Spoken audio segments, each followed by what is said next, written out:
welcome to Money Matters TV. I'm your host, Patty Tawadros from Studio X, and my co-host today is Ann McNally from TMG Partners. Ann, it's really nice to see you. Hi, great to be here. Thanks, Patty. Yeah, so why don't we start out? Tell me about your business. I know a little bit about it, but it'd be good to know more.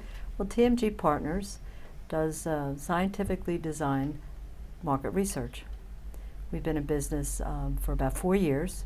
We work with for-profit and nonprofit companies, and you will call us in when you're looking to get a objective, unbiased assessment of the market, whether you're looking to figure out what your market is or you're looking for, for new customers, trying to figure out what your target market might be or what your market customers are looking for in terms of products. So to ask you a specific question to really get it, I'm expanding my business right now.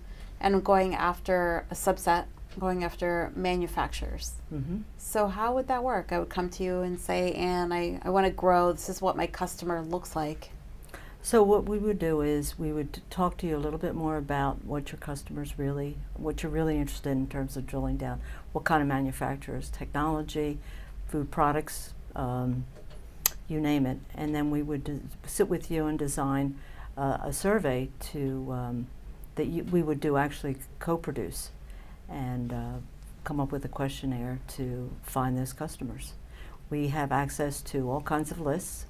My partner has been doing this for about 50 years, so he's got a handle on everybody out there who has perfect lists for whatever you want to find. So you would actually give me a list of customers? Potential customers, sure.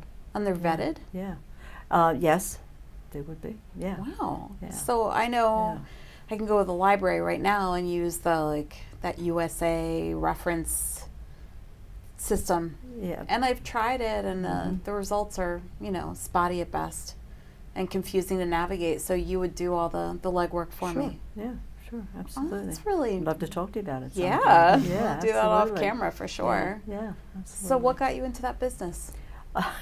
Well, I met my then boyfriend, Mm-hmm. and we liked business together. I particularly like business very much, so we decided to combine our resources and become partners in life as well as in business.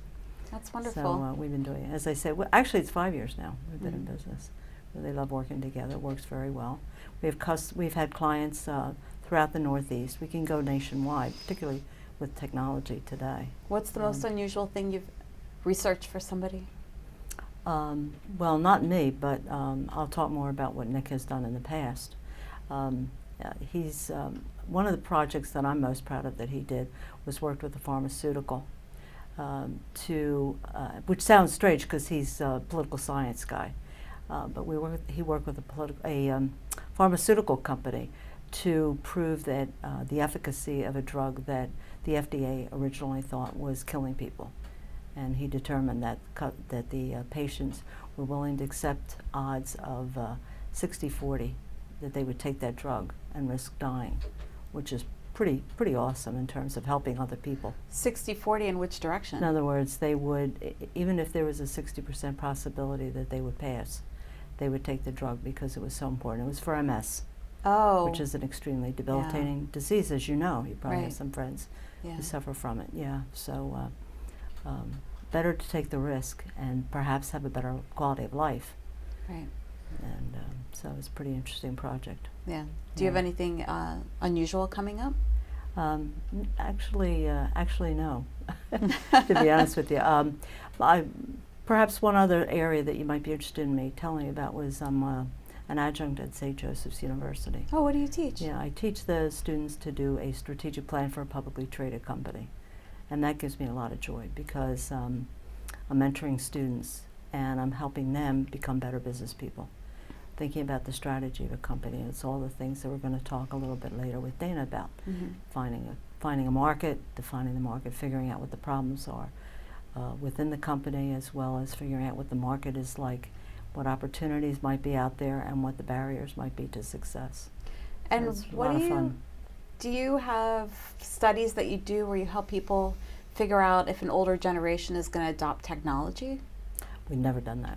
Yeah. Yeah. That would be be an interesting. Yeah, it would be very interesting. Yeah, I mean, we use Yeah. Dropbox a lot for our business. They had an IPO recently, Mm-hmm. so now they're publicly traded, and we oftentimes send our clients links to use Dropbox. And I'm always surprised when younger people don't get how to use it. People in their 30s, then you have people in their 60s that jump right on it and upload files for you. Really? Yeah, I sometimes think the younger generation is less technologically savvy. Really? I'm confused. Like, what? You don't know how to do that? Well, I think it's probably a happening? different frame of reference, because I found the exact opposite. In fact, driving in, I was talking to a colleague, and we were talking about setting up a meeting, and she said, well, I send out SurveyMonkey. And I'm like, don't you know about Doodle? She said, really? And this is a woman in her 50s. Yeah. So I said, no, that's the new thing. But she came from a major corporation, a major pharmaceutical, and I'm sure that back in the day, that company will not allow you to use Doodle. But today, solopreneurs like me and her, we do use those kinds of things. It's great. Yeah. Yeah. Yeah. That's interesting. So, what about things going on in the news today in relation to your business? Do you look at any kind of events that are happening and think you'd like to do research for them? Well, again, I'll talk about research I'm doing right now at St. Joe's. I'll be Okay. presenting a paper in October on teaching post-millennials strategic planning, which What do you has been call really post-millennial? What age group? We're talking about students born in 1995, Or 1996. Yeah, And when does it end? yeah. The demographic that you're talking about? Well, I guess in 5 years. Yeah. Yeah, 5 years from today. But we all talk about the challenges of working with millennials. And every time I hear that, I think, oh, I suspect that my parents and grandparents complained about me in the same way when I was growing up. Yeah, I have millennials that work for me. They're hard workers. And they're great. And Yeah. exactly, they're great. Exactly. But they came up with a different educational system, and I think that's kind of the challenge. My biggest frustration with millennials is getting them to be more curious. So I work really, really hard with them to develop their curiosity, and I use the course as a way to do that, bringing in mostly Wall Street Journal articles, but anything I can find online. Now, do you really on think TV. it's a millennial thing, or is it just a individual thing? Because I find that I run into people all the time that aren't curious at all, and I'm so confused when they don't ask questions or don't care what the outcome's going to be of something that we saw a glimpse of in the news or Yeah. a book I'm reading. It's interesting. It may not be, to your point, the date that they were born or the year that they were born, but where they are in life. Mm-hmm. It could, maybe people said that about me when I was in my 20s and 30s, that I wasn't as curious as they would like me to be. Mm. But as an educator and someone who's always valued education, I just think that I'm always curious. I'm always wanting to learn new things, and part of my goal at St. Joe's is to pull the students in and get them to start to ask more questions. Another passion of mine is innovation. My first career was in IT. I love change, and I tell the students I'd like to see them create the future they want to have. So I'm, again, trying to pull them in and get them to think outside of the box. How long have you been teaching? About 13 years now. Started out at Drexel, Yeah, and I've been in St. Joe since 2010. that's wonderful. Yeah, it's great. I love it. I really love working with the younger people. I also think that by working with people in their 20s and 30s and teens, I could never teach high school, but by working with younger people, it keeps me aware of what's going on, keeps me more current than I might otherwise be. Because I think we do tend to stay in our silos. It's very comfortable to do that. Mm-hmm. And I would like to be pushed and challenged by people different from me, so I can see other ways of looking at situations. I call it finding the handle on the coffee cup. You know, the thing that I put in proposals when I send proposals to potential clients, and that I've been saying a lot, which I feel like it's my gospel, when people are talking to you, I think it's either, I used to say, are they listening or are they hearing you? And I think there's a difference between people listening, actively listening, and hearing. You know, people can just be passively listening. And now I realize it's even deeper than that. It's listening or just not talking. And I think that when you have millennials or anybody that you're trying to get them to be more inquisitive, and I think, why aren't they more inquisitive? I don't think that they're actually listening. Because I think, how can you listen and not ask questions? Right. Yeah. Right. So I think it's listening or just not talking, because just not talking could mean that they're just spacing out. I think there's the human tendency to think of the answer before the person is finished talking. Yeah. We all do that. But the other thing that I talk at St. Joe's about is I talk at the beginning of the course, one of the outcomes is to develop critical thinking, and I talk about critical thinking in terms of the ability to ask questions. It's just about being curious, which really isn't that hard. No. And a lot of fun. So I have a question for you from the audience. This comes from Ralph Tate in Malvern, and he asks, what can companies do to help with cancer research? Well, all right. So there's a couple of angles. I mean, the first thing that I think about is the example that I told you a few minutes ago about hiring somebody like TMG to ask a question from a non-pharmaceutical answer. But the other area would be, as you say, to make contributions, to hold fundraisers, to take their senior leaders and put them on boards. I'm a very active community volunteer, and I think that anything companies can do in terms of community support, whether it's the American Cancer Society or another nonprofit I know of in Plymouth Meeting is For Pete's Sake, that provides respite for cancer patients and their families. There's lots of these nonprofits out there that really need help. So it's whether it's money contributions or Skills. time, or lending other resources. Again, I think of Pete's Sake, where people have funded by providing homes, and their own homes that they allow people to use for a vacation, whether it's in Florida or New Jersey Shore, things like that. Okay. So there's a lot of support, lots of ways to support. Great. Okay, so if you have questions, here's how to send them in. You can have your questions answered on Money Matters. Please go to our website, money-matterstv.com. On our homepage, click on the banner on the right that says Send Us Your Questions. While you're on our website, you can find information about our host and guests, as well as show notes and links about this show and past shows. Money Matters is also available as a podcast on iTunes and Stitcher, so you can listen to Money Matters while you're on the go. That website address, again, is money, M-O-N-E-Y, -matters, M-A-T-T-E-R-S, TV.com. Welcome back. I'm excited to introduce you to our guest. This is going to be Dana Donofree from Anna Ono. It's really nice to meet you, Dana. Yeah, thanks for having me here. This is awesome. Yeah, so I think the best way is to just jump right in. Why don't you tell people what Anna Ono is?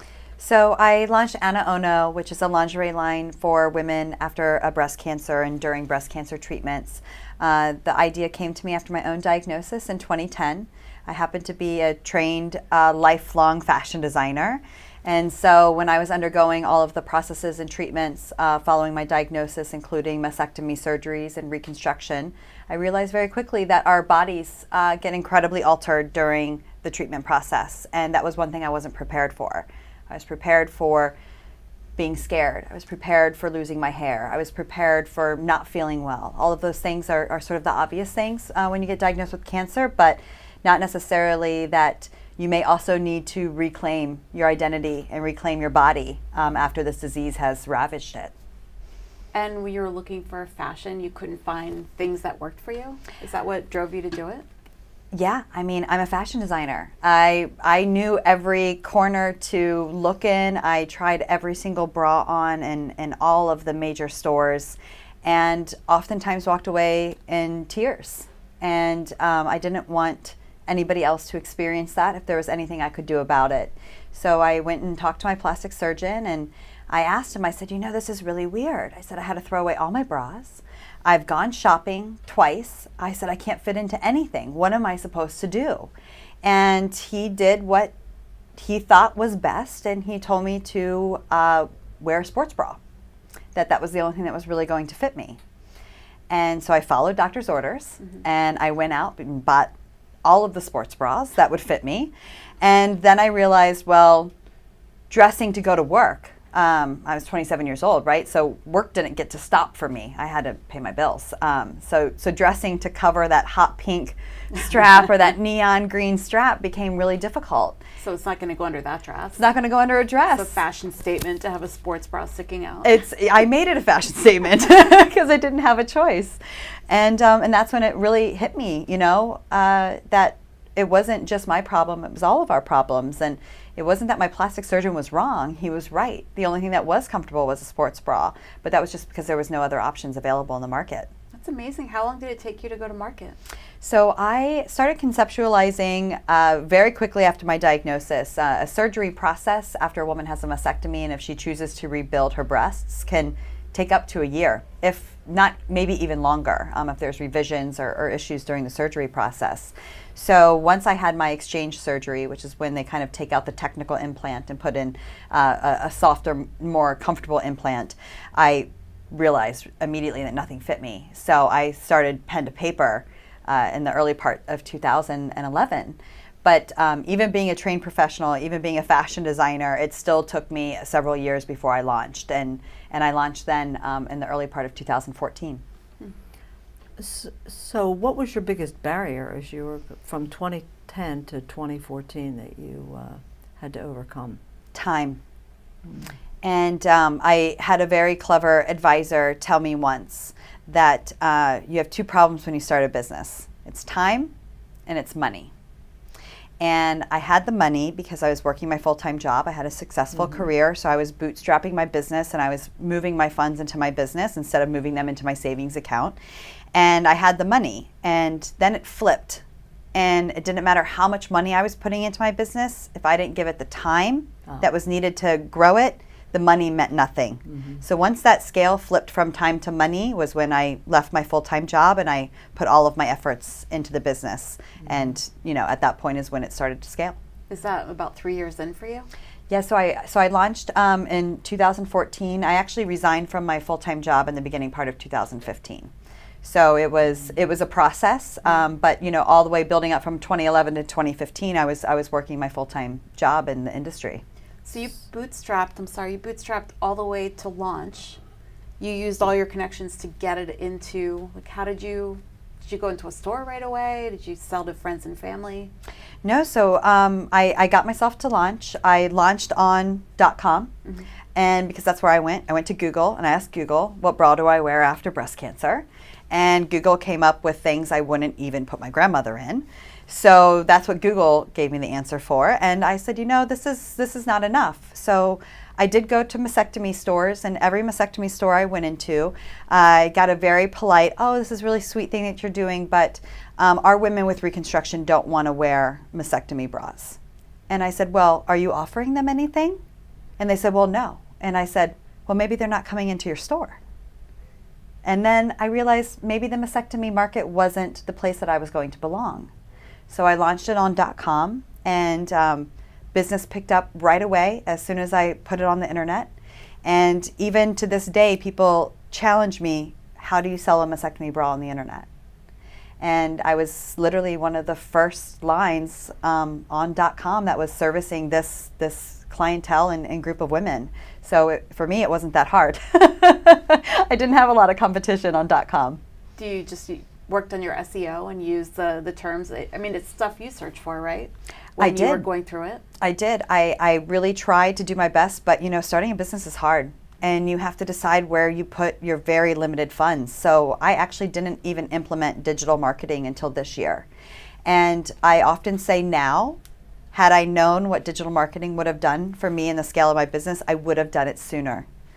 But I was caught in the hamster wheel. I either spent my extra money on marketing or I spent my extra money on more product, because I was scaling so fast. I was buying double the amount in half the amount of time. So there was no pennies to be placed anywhere else except for in product. And that's a really difficult cash flow to break yourself out of, is when you want to be marketing, but it doesn't matter if you're marketing if you don't have any product to sell. Did you take on an investor at any point? So I just closed my seed round at the beginning part of this year, and we raised about $500,000 to scale the business and to grow the business. And from that has already, digital marketing strategies and social media marketing and everything that I've wanted to do. All of the tested theories now just have a little muscle behind them. So how difficult was it for you when you first left your job and went out on your own? And I imagine we're suddenly flying without a net, because we've all tried it. Yep. Tell us a little bit about what that was like. Well, you heard that deep breath. It still brings back memories. I feel fortunate that my journey and my life, because I was diagnosed with cancer, the safety net doesn't really matter to me anymore, right? My life saw its end very quickly. And even though I started a business, what's the worst that could happen? I could fail. Absolutely. I could absolutely fail.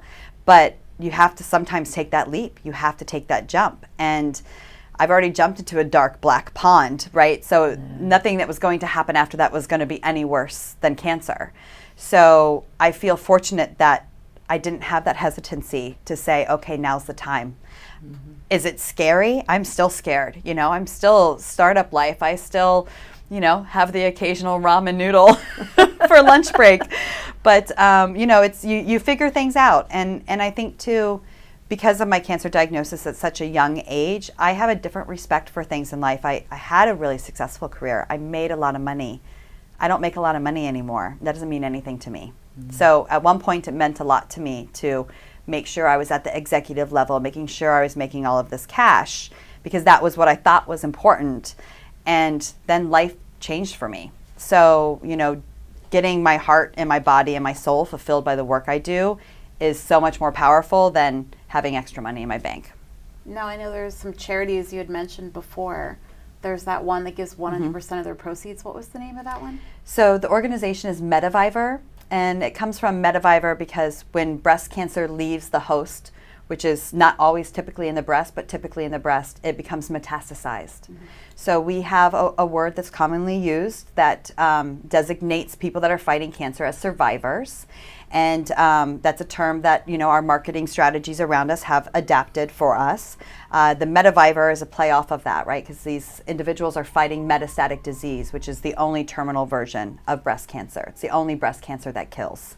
So the entire organization is run by volunteers, where 100% of the funds raised go to scientists and research doctors to propel our treatments forward. So people afflicted by breast cancer can have one more day with their loved ones. That's really powerful. So I know that you shaved your head to raise money for it. Do you also donate proceeds from your company to it? We don't donate proceeds through my financial structure, because my end goal is to get the patients the best cost in their product and the solutions that they need to get through their treatment. So I don't have any fluff built into my costing. So I don't have to build in a donation strategy, but we do have a lot of events, and we did a show at New York Fashion Week just in February. We had some incredible sponsors. FedEx was our lead sponsor of the event, and we did it with a group called Project Cancerland, and our advocacy work is to change the conversation surrounding breast cancer.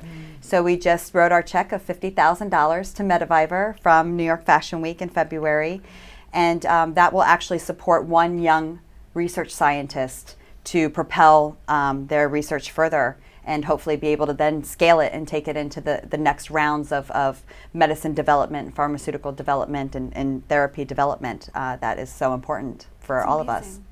So to go back to your funding, so you got $500,000, Yes. and you're going to use it to grow your business. Where do you want to take it? I know that breast cancer is not a problem that just exists in the United States. This is a worldwide epidemic. We have 8 million people living in the world with breast cancer. That's a lot. We have over 3 million in the United States alone. But I want to make sure that anybody afflicted by breast cancer around the world has access to my solutions, because feeling good about yourself and feeling like yourself is a part of the healing process. And when you feel good, you're going to want to get up and take a walk around the block, even though you don't want to. You're going to want to heal. You're going to want to reclaim your body. And you can do that with what Ana Ono gives you to make every piece of your life just a little bit easier. So, not that we want to take over the world, but we want to make sure that nobody affected by breast cancer is lost in this journey that they're about to embark on. It's really interesting to me about what would, not to tell you how to run your business at all, but just fun ideas. Do you ever think about bringing a celebrity who has been public about breast cancer into design a pattern or something like that? We would love it. Yeah. We would love it. So anybody that has any connections to some of these incredible women, we're scaling just now and we're helping get our footprint. Mira Sorvino actually was a dear friend of my late friend Champagne Joy. She's been a huge advocate for us at New York Fashion Week with Ana Ono and through Metaviver. And the thing is again, breast cancer doesn't discriminate. So it doesn't matter how wealthy or how poor or what gender you are or how old you are. We're all going to be affected by it in some way, shape, or form, or know somebody that we love and care about that will be. And by hopefully bringing this sisterhood together and this community together, we hope to get some opportunities where we can really engage with some larger profile people that can help us spread the word. So women they look up to, they're their icons, they look up to them as they're going through this process and sharing sort of in this common pain, after a diagnosis. So let's talk a little bit about your scaling up. Mm-hmm. I'm going to take you back to the beginning of 2015. You're out there flying without that net, looking to scale the business. And you said now you had the time.